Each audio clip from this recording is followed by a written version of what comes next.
Hello மக்களே, welcome back to my channel Sujina Sri life style. இன்றைக்கி நம்ம ரொம்ப இன்ட்ரெஸ்டிங்கான ஒரு ஸ்நாக்ஸ் ரெசிபியோட தான் உங்களை பார்க்க வந்திருக்கேன். ஹெல்த்துக்கு ரொம்ப நல்லதானது முடக்கத்தான் கீரை. இதை வச்சு ஒரு ஸ்நாக்ஸ் ரெசிபி தான் வாங்க பார்க்கலாம்.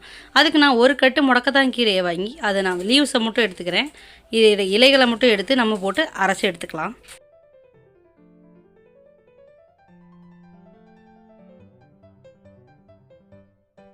முடக்கத்தான் கீரை பேஸ்ட் ரெடி. ஸோ இதை வந்து நம்ம ஒரு பவுலுக்கு ட்ரான்ஸ்ஃபர் பண்ணி வச்சுக்கலாம்.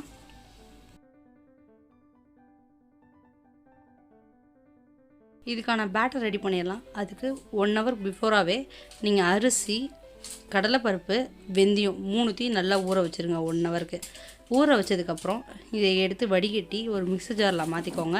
காரத்துக்கு காஞ்ச மிளகாய் எவ்வளோ தேவையோ நீங்கள் போட்டுக்கலாம், இல்லை பச்சை மிளகா கூட நீங்கள் ஆட் பண்ணிக்கலாம், நல்லாயிருக்கும் டேஸ்ட்டு. ஸோ எல்லாத்தையும் நல்லா கிரைண்ட் பண்ணி எடுத்துகிட்டு வந்த பேஸ்ட்டையும் நம்ம ஆல்ரெடி அரைச்சி வச்சுருக்கோம் இல்லையா, அந்த முடக்கத்தான் கீரை பேஸ்ட்டு அதோடய சேர்ந்து நல்லா கலந்து விட்டுருங்க கைவிடாமல்.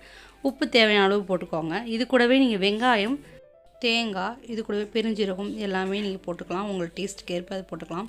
இப்போ நம்ம பேட்டர் ரெடி ஆகிடுச்சு. இப்போ பணியார பேன் எடுத்துக்கலாம். நீங்கள் வந்து பணியார பேனில் தான் குத்தணும் அப்படின்னு அவசியம் இல்லை. ஒரு வானலில் எண்ணெய் வச்சு நம்ம போண்டா மாதிரி போட்டு எடுத்து சாப்பிட்லாம். இது டேஸ்ட்டாக இருக்கும்.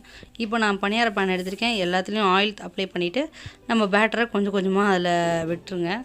பணியாரம் ஊற்றுற மாதிரி குத்தி ஒரு 5 மினிட்ஸ் இதை மூடி போட்டு வேக வைங்க.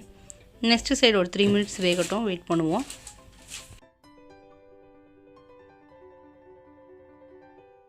எவ்வளோ ஈஸியாக இருக்குது பார்த்தீங்களா? திருப்பி போகிறதுக்கு ரொம்ப கஷ்டம் இல்லை. இது எந்த ஸ்டிக்கும் தேவையில்லை திருப்பி போகிறதுக்கு. இது தொட்டோன்னே அப்படி திரும்பி வந்துடும். ஸோ ரொம்பவே ஈஸியான ரெசிபி அண்ட் குயிக் ரெசிபி. இதை நீங்கள் டேஸ்ட் பண்ணி பார்த்துட்டு வீடியோ எப்படி பிடிச்சிருந்தா லைக் அண்ட் ஷேர் பண்ணுங்கள். மறக்காமல் சப்ஸ்கிரைப் பண்ணுங்கள். தேங்க்ஸ் ஃபார் வாட்சிங் மை சேனல்.